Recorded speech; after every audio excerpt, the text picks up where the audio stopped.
என்ன இருந்தாலும் திட்டம் போட்டு செயல்படுத்தப்படுகிற ஒரு சூழலை உருவாக்குவதற்காக முடிவெடுப்பது என்று வரும்போது ஆட்சி பல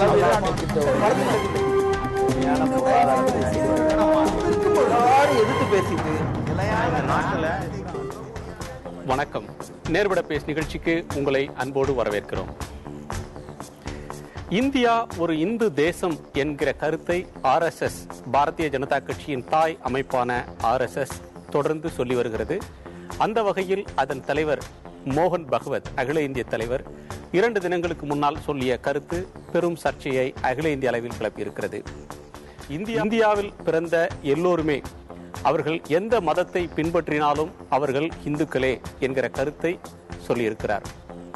இது கலாச்சார ரீதியாக வேறுபட்ட மதங்களை, மத நம்பிக்கைகளை பின்பற்றக்கூடிய பல சமூகத்தவர்கள் வாழக்கூடிய ஒரு தேசத்தில் வேற்றுமையில் ஒற்றுமையை காணும் முயற்சியா அல்லது மக்களை பிளவுபடுத்தக்கூடிய முயற்சியா என்கிற ஒரு கேள்வி இதில் எழுகிறது.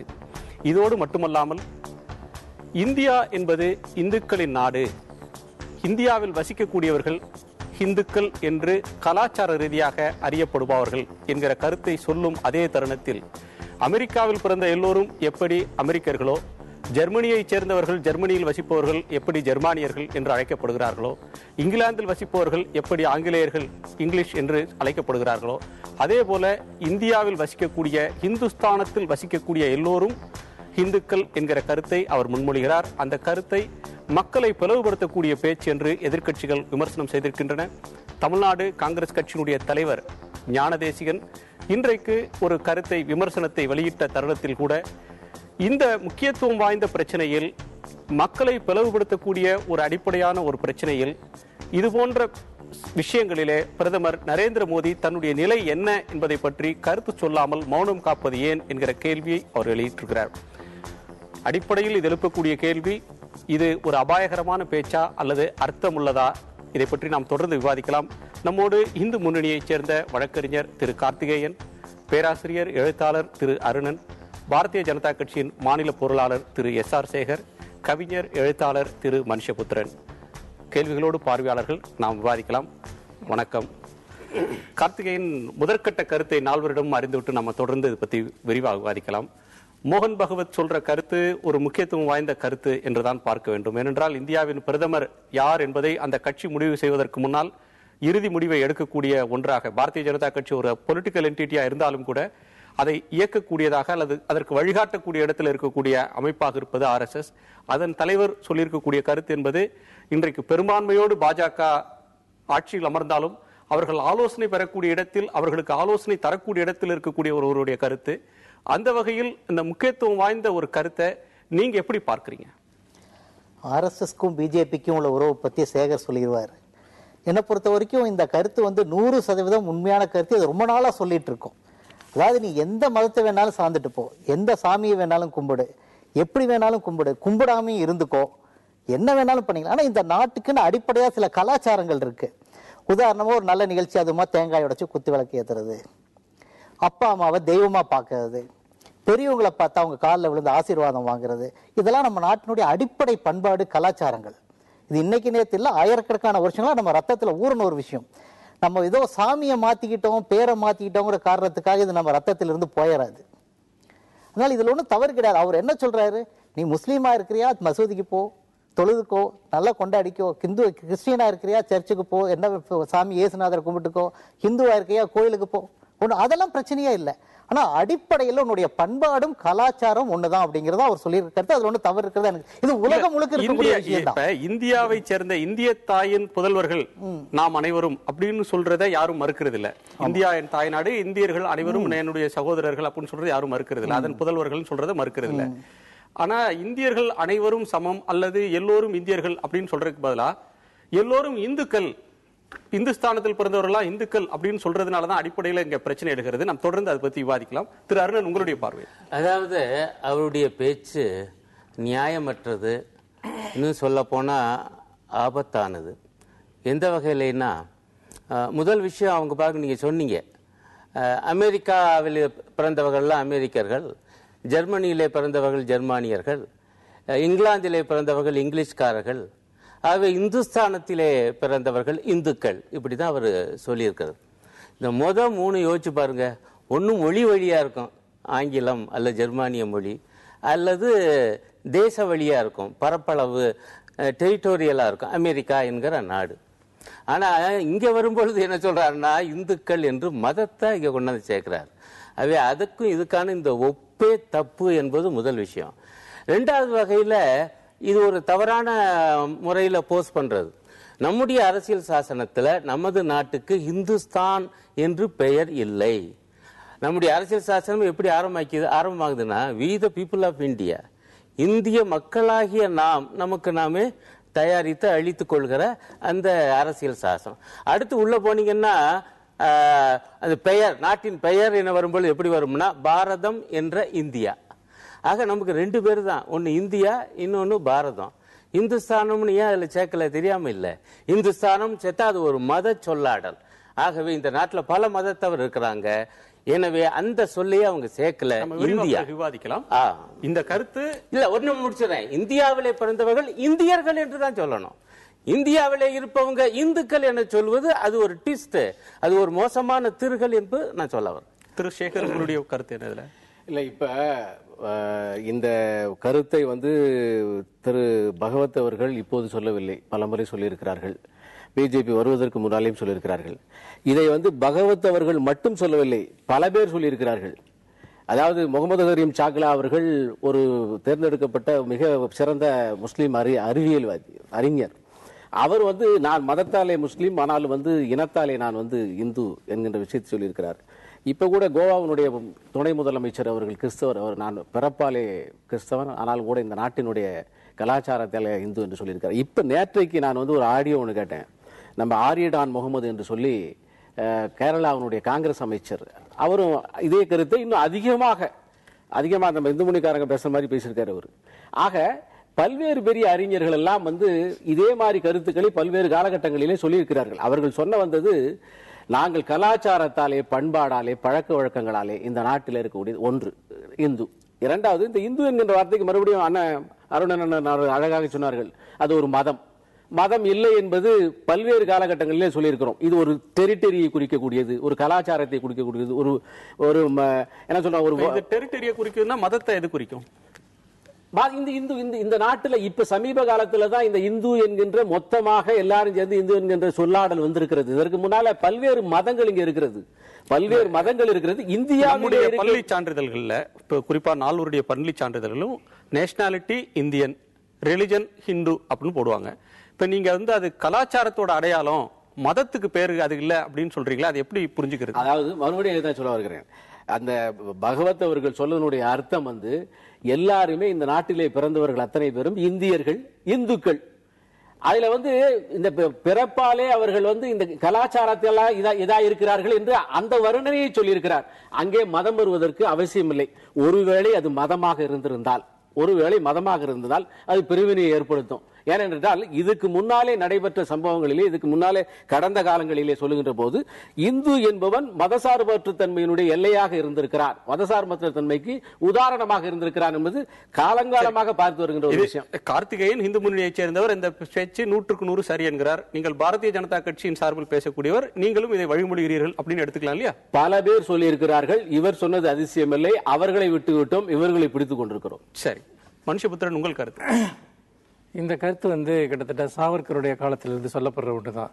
ஏன் இதை இன்னைக்கு நம்ம பேசுறோம்னா, முதல் முறையாக ஆர்எஸ்எஸ்னுடைய நேரடியான அதிகார மையம் இன்றைக்கு மத்தியில் குவிந்திருக்கிறது என்பதில் தான் இந்த விவாதம் தொடங்குகிறது.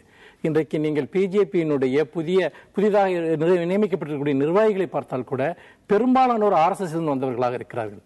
அப்படிப்பட்ட ஒரு சூழ்நிலையில் அவர்கள் நேரடியாக அதிகாரபூர்வமான மாற்றங்களை உருவாக்கக்கூடிய ஒரு இடத்திற்கு இன்றைக்கு வந்துவிட்டார்கள் என்கிற அடிப்படையில் இது மிக மிக ஒரு ஆபத்தான ஒரு கருத்தாக நாங்கள் பார்க்கிறோம்.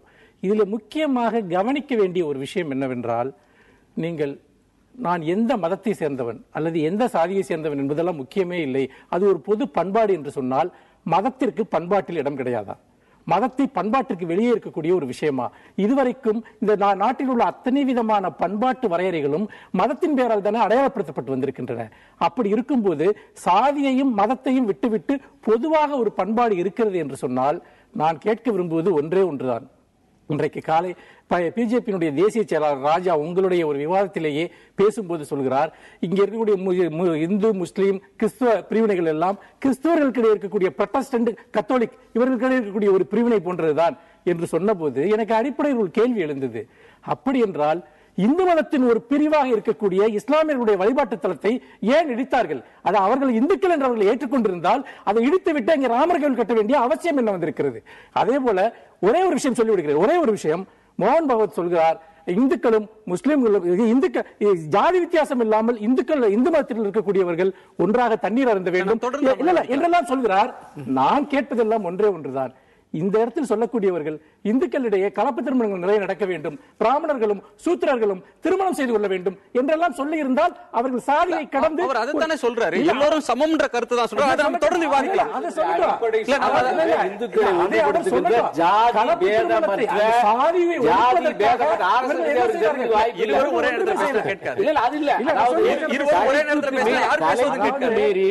அவருடைய கருத்தை சொல்லுகின்ற விஷயத்தை போகின்ற போது நான் இடைமறிக்க வேண்டிய கட்டாயம் என்ன சொல்றாரு? கருத்தை விட்டு வெளியே போய் அவர் கருத்தை தெளிக்கின்ற போது இடைமறிக்க வேண்டிய கட்டாயம்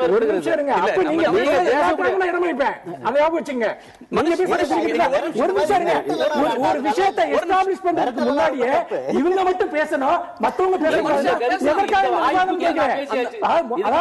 அவர்களுடைய சாதி மறுப்பு என்பது பொய்யானது. சரி, சாதியை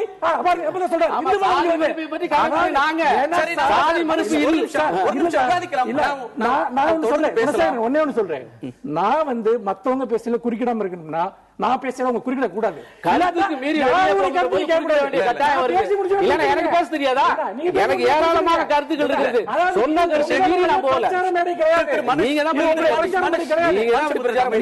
நீங்க எனக்கு பேசுறதுக்கு வாய்ப்பு கொடுங்க. வெளியே போறேன். கண்டிப்பா உங்களுக்கான நேரம் வழங்கப்படும். நீங்க சொல்ல ஆரம்பிக்கிறதுக்கு முன்னாடியே குறுக்கிட ஸ்டாப் பண்ணா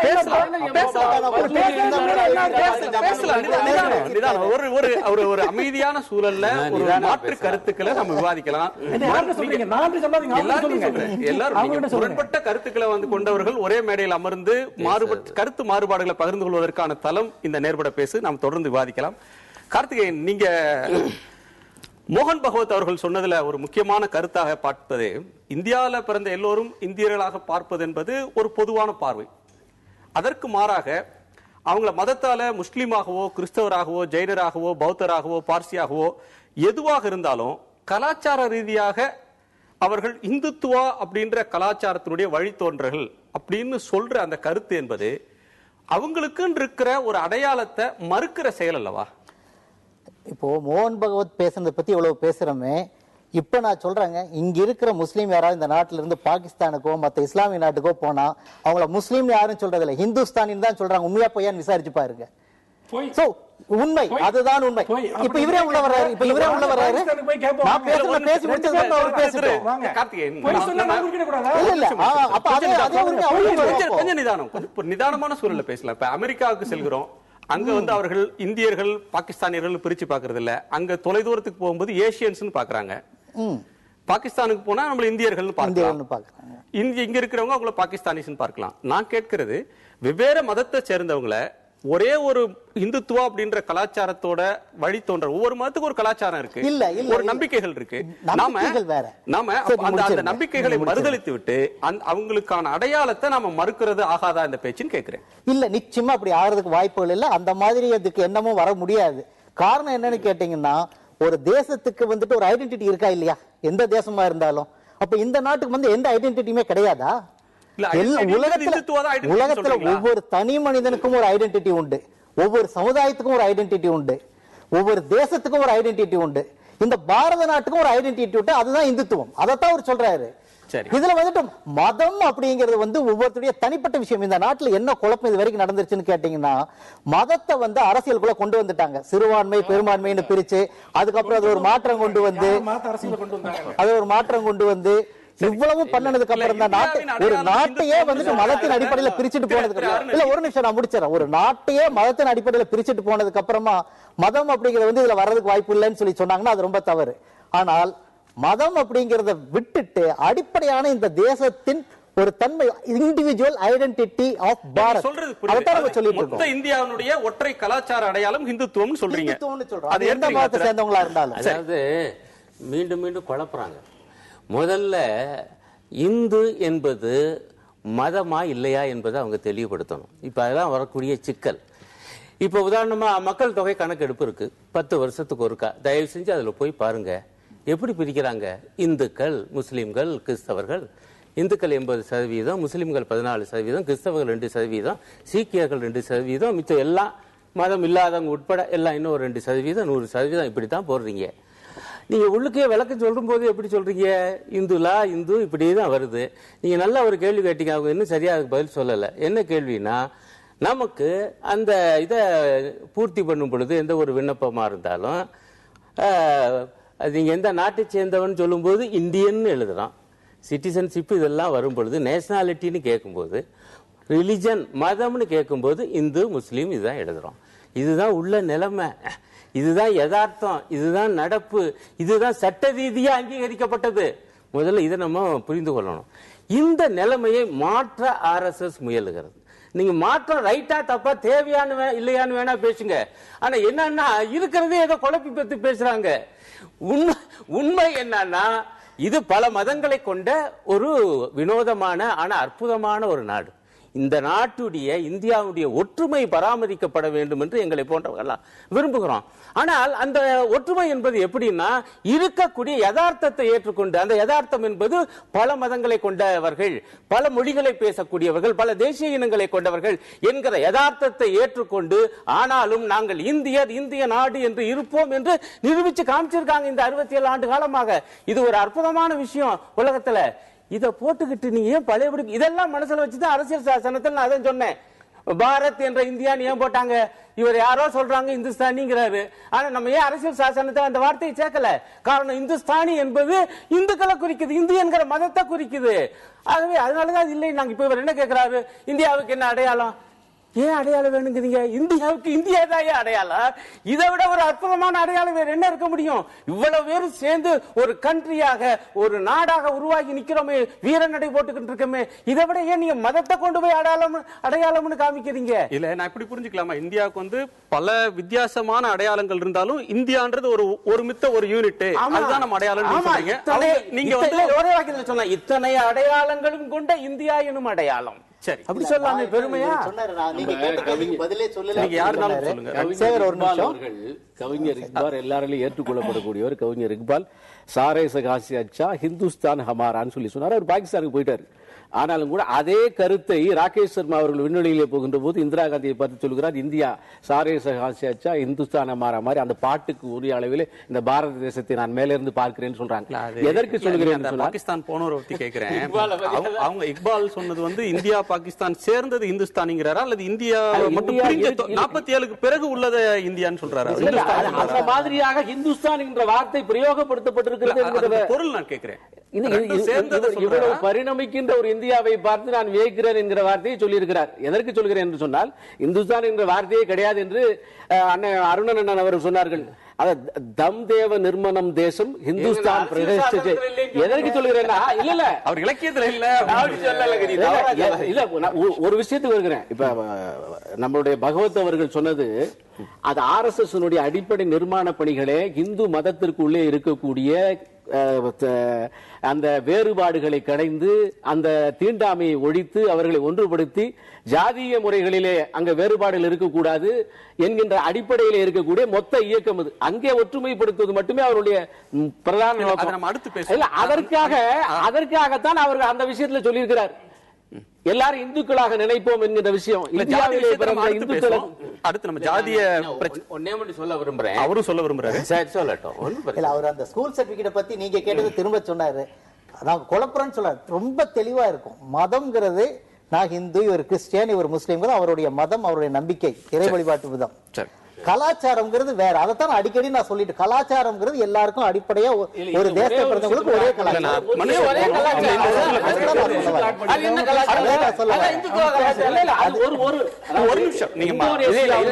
இந்தோனேசியாவுடைய மதம் வந்து நீங்க பேசி முடிச்சிட்டீங்க. கலாச்சாரத்துக்காக சொல்றேன். அவரே சொல்லிட்டாரு உங்க நண்பர். நான் என்ன சொல்ல வர்றேன் பாருங்க, இந்துங்கிறது மதம் தான் ஏற்றுக்கொள்றோம்னு இப்ப சொல்றாங்க. நல்லது, ஒரு விஷயம் முடிஞ்சு. முதல்ல இருந்தே அப்படித்தான் சொல்லி முதல்ல இருந்தே அப்படித்தான் சொல்றீங்கன்னு வச்சுக்கோ. இப்ப அடுத்து என்ன வர்றாரு, கலாச்சாரத்துக்கு வர்றாரு. அது என்ன கலாச்சாரம்னா ஒரே கலாச்சாரம். இதுதான் RSS கிட்ட இருக்கக்கூடிய சிக்கல்.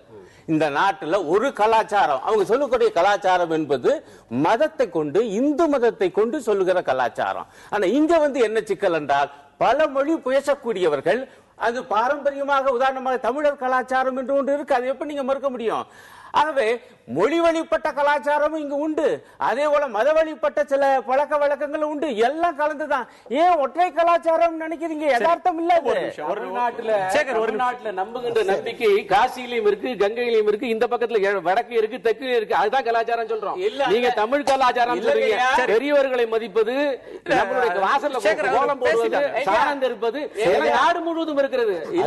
தமிழ் கலாச்சாரம் நீங்க இன்னொரு கருத்தாளர் பேசணும். நீங்க இந்த பண்பாடு பன்முகத்தன்மை கொண்டது அப்படின்றதும் அல்லது ஒற்றை பண்பாடு அப்படின்ற இரண்டு பார்வைகள் முன்வைக்கப்படுகின்றன. நீங்க இதை எப்படி பார்க்கறீங்க? இல்ல, இந்திய பண்பாடுன்னு ஒண்ணு இருக்கு. அந்த ஒற்றுமை எப்படி இருக்குன்னா, நீ என் தெருவுக்குள்ள வரக்கூடாது, உன்னை தொட்டா தீட்டு, என் கோயிலுக்குள்ள வராத, உன்னை நம்ம 2 பேரும் ஒன்னா சேர்ந்து தண்ணி குடிக்க கூடாது. இதெல்லாம் நம்ம இந்திய பண்பாடு. அதை எப்படி நம்ம இழக்க முடியும்? இதெல்லாம் சேர்ந்ததுதான் இந்துஸ்தானம். சரிங்களா? இன்னொரு விஷயம் என்னன்னா, நான் மோகன் பகவத்தோட கருத்தை ஏத்துக்கிறேன்.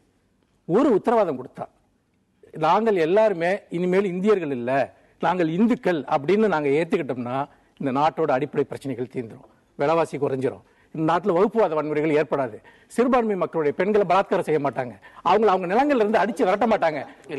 குறிக்கிடாதீங்க சரிங்களா? ஆக இது எல்லா வாக்குறுதிகளையும் கொடுத்தா நாங்க எங்க எல்லாரையும் இந்துக்கள்னு ஏத்துக்கிறோம். அதே மாதிரியே சிறுபான்மையர்னு சொல்லி அவங்களோட வழிபாட்டு தலங்களை இடிக்க மாட்டோம். இது அத்தனையும் கொடுக்கட்டும். ஏன்னா அவங்க தான் சொல்றாங்க இந்து மதத்தோட பிரிவு தான் நீங்கன்ட்டு. ஆனா ஒரு பிரிவினர் மேல இன்னொரு பிரிவினர் ஏன் இவ்வளவு கொடுமைகளை இழைக்கிறீங்க? ஒண்ணு சாதிய ரீதியா இழைக்கிறீங்க, இல்லைன்னா மத ரீதியா இழைக்கிறீங்க. இதையும் சொல்லிட்டு நம்ம எல்லாம் பண்பாட்டால ஒன்றுபட்டவங்கன்றீங்க. அருணன் அவர்கள் சொன்னார் வந்துட்டு, நீங்க எல்லாம் வந்து நம்ம மொழியால வேற்றுப்பட்டிருக்கோன்ட்டு. மொழி கூட எனக்கு பிரச்சனை இல்லை, நாமெல்லாம் சாதிய ரீதியாக பிளவுபடுத்தப்பட்டவர்கள்.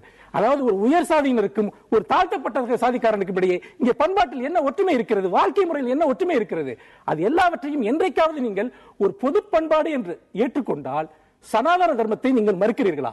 சனாதன தர்மம் இல்லை என்றால் இந்து தர்மம் இங்கு இருக்க முடியுமா? இந்த கேள்விகளை பற்றி பேசாமல் இந்த விஷயத்தை பேசுவது அபத்தமான ஒரு விஷயம். இன்னொன்னு மட்டும் சொல்லிடுறேன், இன்றைய பொறுத்த வரைக்கும் மக்களை ஒரு மிகப்பெரிய அச்சத்துக்கு உள்ளாக்க வேண்டும். ஏனென்றால் அச்சத்துக்கு உள்ளாக்குவதன் மூலமாக கடந்த தேர்தலில் ஒரு மிகப்பெரிய வெற்றி அவர்கள் அறுவடை செய்தார்கள். போலாரிசேஷன், மக்களை பிளவுபடுத்த வேண்டும். இப்ப நீங்க எல்லா இந்துக்கள்னு சொல்லிட்டீங்கன்னு வச்சுங்க, அப்ப கிறிஸ்தவனுக்கு என்ன தோணும்? நமக்கு அடையாளம் கிடையாது, நம்ம எல்லாம் இந்துவான்னு யோசிப்பான். முஸ்லீம் என்ன நினைப்பான்? நமக்கு ஒரு அடையாளம் கிடையாதுன்னு யோசிப்பான். இந்த சூழலை உருவாக்க வேண்டும். அதற்கு பிறகு ஒரு நெருப்பு அதில் பத்த வச்சு போடணும். அப்போ ஒரு பக்கம் இந்துக்கள் என்கிற இந்த விஷயம் ஒரு அரசியல் மயப்படுத்தப்பட்டு அவர்கள் எல்லாம் ஒரு தரப்புக்கு வருவார்கள், இன்னொரு புறம் இஸ்லாமியர்கள் இன்னொரு தரப்புக்கு போவார்கள். அதன் மூலமாக வரப்போற தேர்தல்களில், மாநில தேர்தல்களில் வெற்றியை அறுவடை செய்ய இது அரசியல் நோக்கத்துக்காக செய்யப்படுகிற மிகப்பெரிய சதி. ஒரு இடைவேளைக்கு பிறகு தொடர்ந்து விவாதிக்கலாம். ஒரு சிறு இடைவேளைக்கு பிறகு நேர்பட பேசு தொடரும்.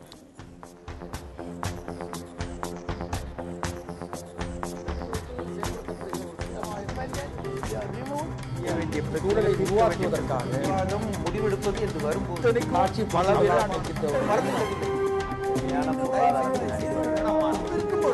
எதிர்த்து பேசிட்டு மக்கள் தங்களுடைய பங்களிப்பை அளிக்க வேண்டும்.